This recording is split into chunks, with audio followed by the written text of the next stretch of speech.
back, everybody. And so we are going to be talking about half-angle identities today. And so let's go ahead and get to it. Okay, so today we are going to be talking about half-angle identities, and these are on your formula sheet. Let's go ahead and write them here.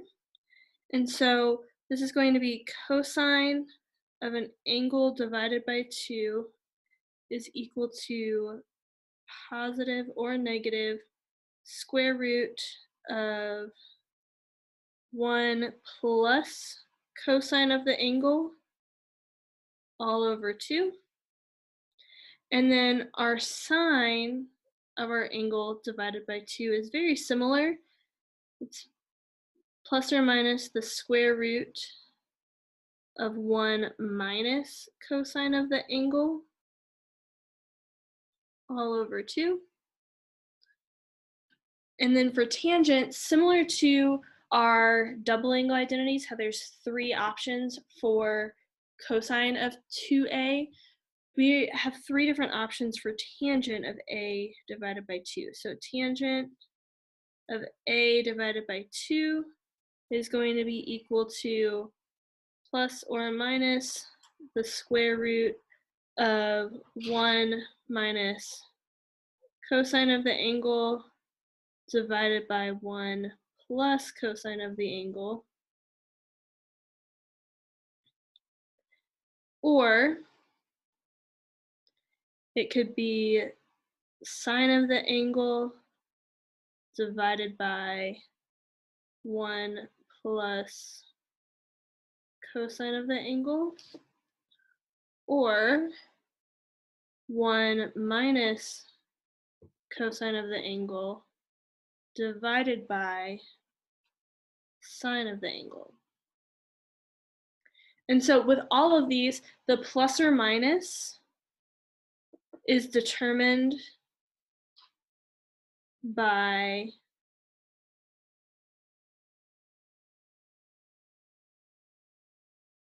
the quadrant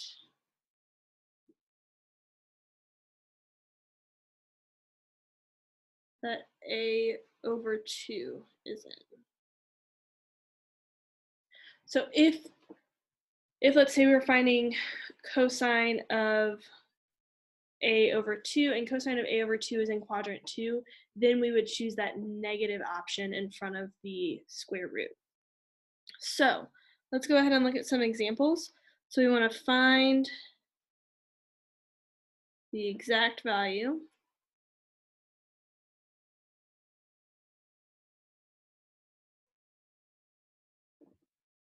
And so with this, for example 1, we want to find cosine of pi over 8. Now, pi over 8 is not on our unit circle, but we want to use our half angle identity. And so we know that pi over 8, so we can find it one of 2 ways. We can either do a over 2 equals pi over 8. So then we would multiply by 2. So then we have a equals 2 pi over 8, which is pi over 4. So cosine of pi over 8 is equal to cosine of 1/2 pi over 4. And now keep in mind that 1/2 times an angle is the same thing as having that angle divided by 2. So we are now going to use, so for this, we are going to use this identity. And so then we would have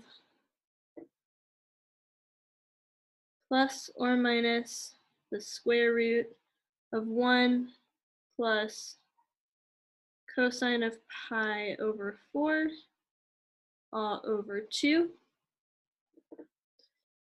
But now we know that pi over 8 is in quadrant 1.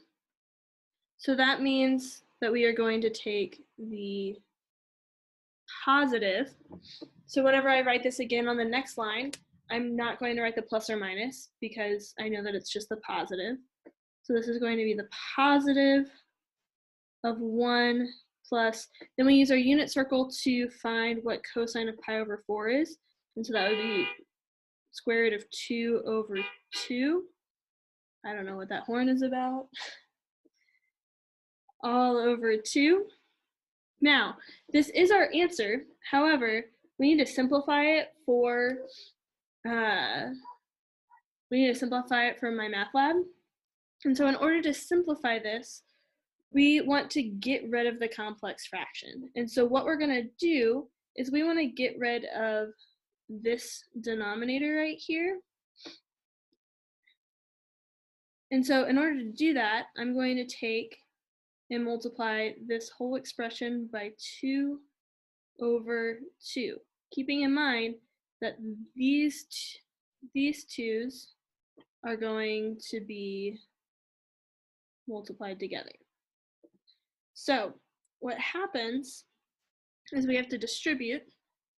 So then this would be 2 times 1 is going to give us 2 plus, then the square root of 2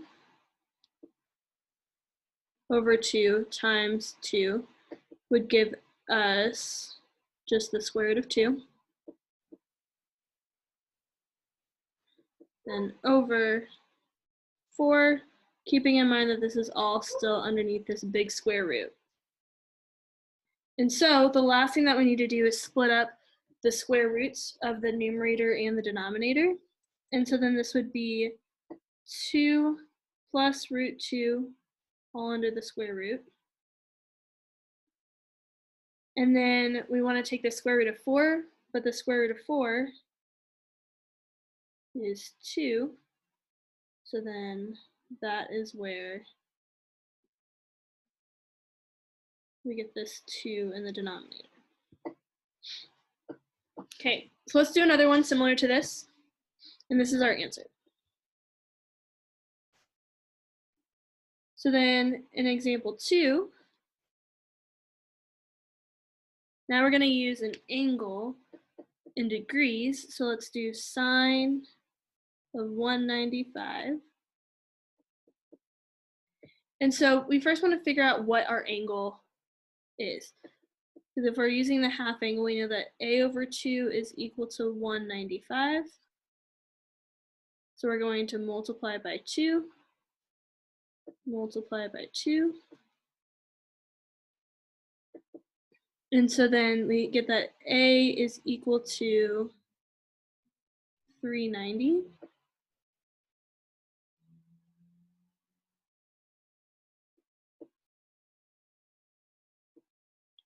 So we get that a is equal to 390.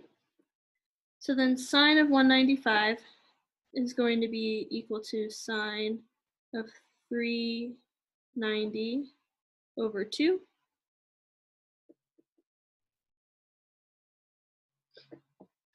And so then we use our sine identity for the half angle.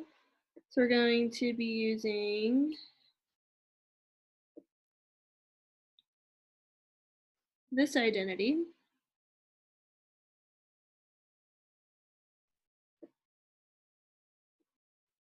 So then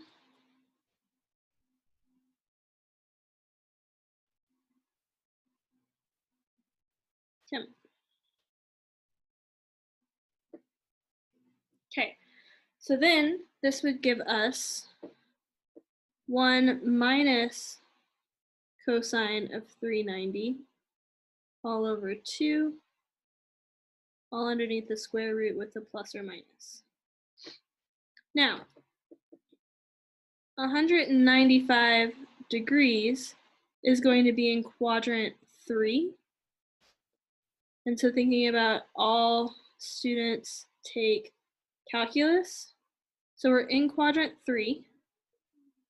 So then the only thing that's positive is tangent. So we're going to use the negative with this. And so it'll be negative square root of 1 minus cosine of 390 over 2. But with cosine of 390, 390 degrees is not in on our unit circle. However, if we go 390 degrees, we would then land at a reference angle of 30 degrees.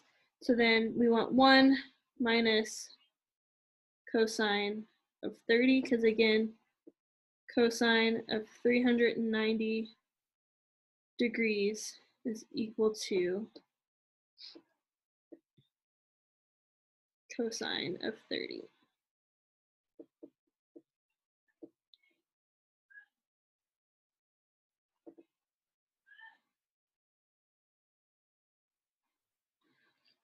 Okay, so then we use our unit circle, keeping in mind that we have to continue to write this negative.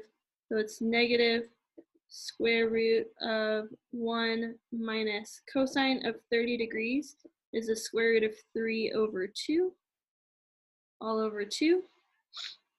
And so again, we want to get rid of this complex fraction.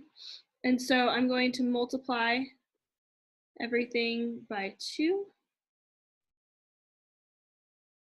Remembering that we have to distribute into this parentheses. And so we take 1 times 2, which would give us 2. The negative square root of 3 over 2 times 2 would just give us minus root 3 over 4. And we still have our negative with the square root. And so then again, the last thing that we need to do is separate the square roots to the numerator and denominator. So this would be the square root of 2 minus the square root of 3, with that bigger square root going completely over the 2 minus root 3, all over, and then the square root of 4 is 2. And so that is our answer. Now, kind of shifting gears a little bit, we still want to find the exact answer. But now, for example 3, we are given that cosine of theta is equal to 2 over 3, and 3 pi over 2 is less than theta is less than 2 pi. And we want to find sine of theta over 2, cosine of theta over 2, and tangent of theta over 2. So let's start with cosine, or sorry, let's start with sine, but let's also figure out a couple of things. So we know that theta is in quadrant 4. And so it's sometimes easier to think about this in terms of degrees. So that means that 270 is less than theta is less than 360.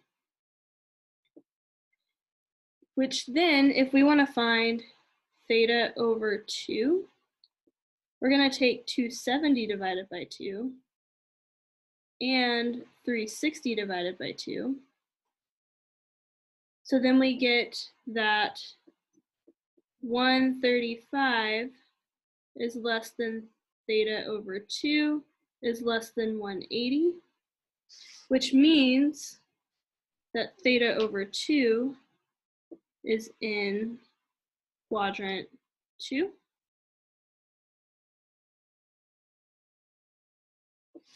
And so that means that our sine is going to be positive, cosine and tangent are going to be negative.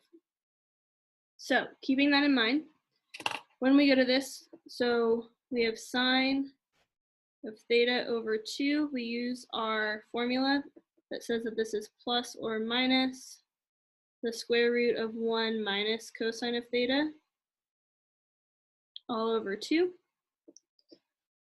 And so then again, because we are in quadrant 2, we're going to keep the positive for sine.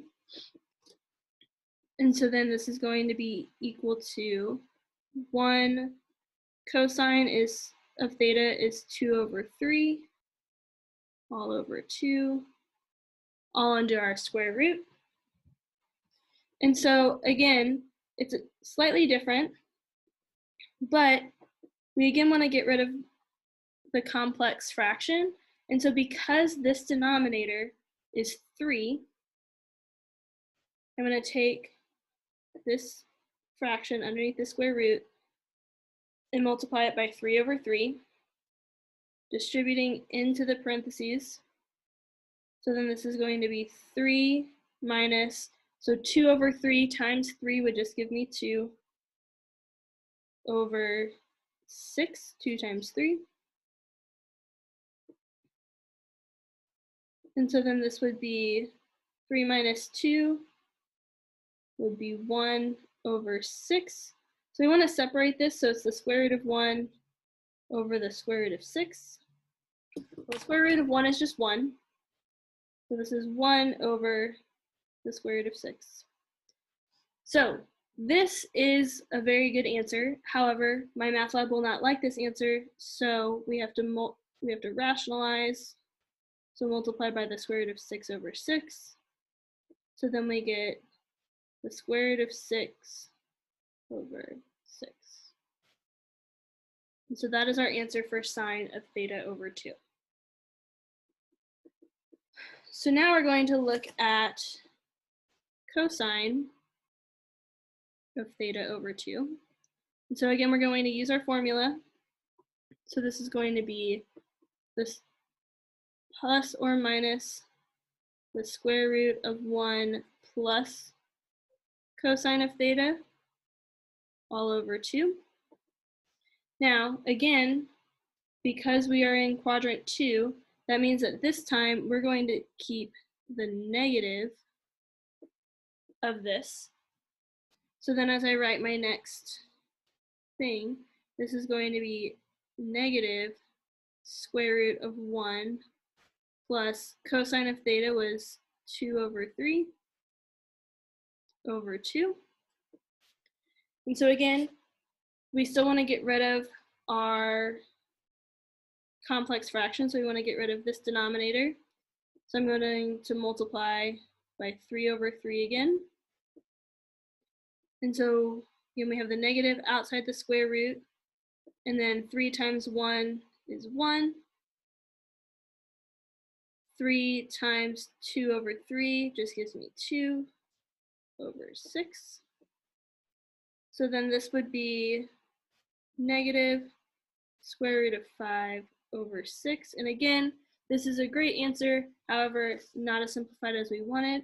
So I'm going to split this up to be negative root 5 over root 6. And again, we have to rationalize by multiplying by the square root of 6 over the square root of 6. Now again, remember that if we have two square roots, we multiply what's underneath the square root. So we get negative square root of 30 over 6. And again, because 30 is underneath the square root, we cannot simplify negative root 30 over 6 anymore. So then lastly, for example 3, we still need to find tangent of theta over 2. Now, we could use one of our 3 options that we have on our formula sheet. However, we could also use the fact that tangent is sine of theta over 2.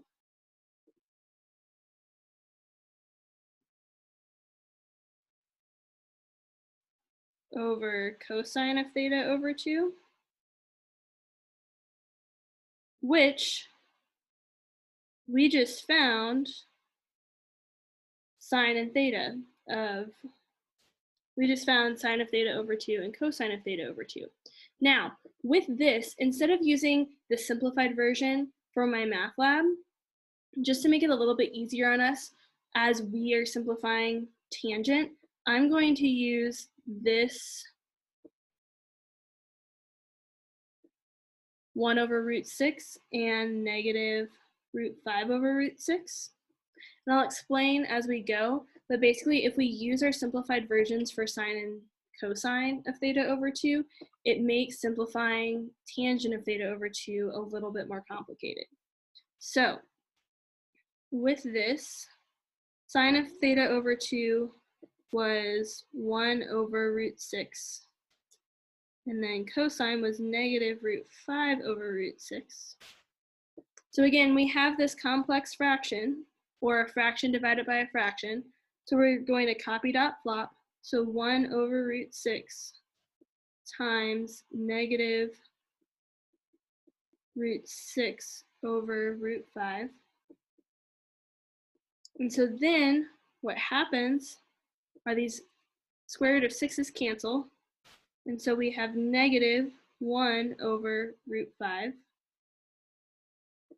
So we still do have to rationalize, but it's a lot less simplifying than what we would have to do had we used the simplified versions of sine and cosine. And so then we get that tangent of theta over 2 is negative root 5 over 5.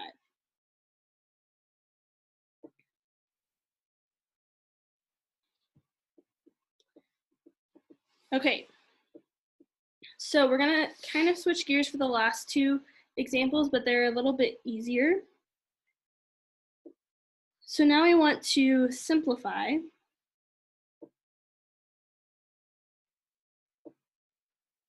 So for example 4, we want to simplify the expression of 1 minus cosine of 5 theta over sine of 5 theta. So this 5 theta is our angle. So we then want to look at what formula gives me 1 minus cosine of an angle divided by sine of that same angle. So if we go back up here to our identities, we see that we do have an option of 1 minus cosine of an angle divided by sine of an angle. So that equals tangent of that angle divided by 2. So then I'm going to come back down here. And so my angle in this case is 5 theta.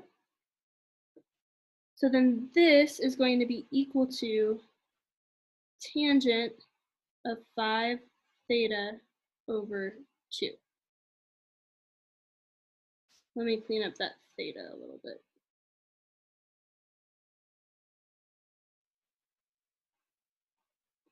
And that is our answer. And so kind of similarly, for our next example, we want to simplify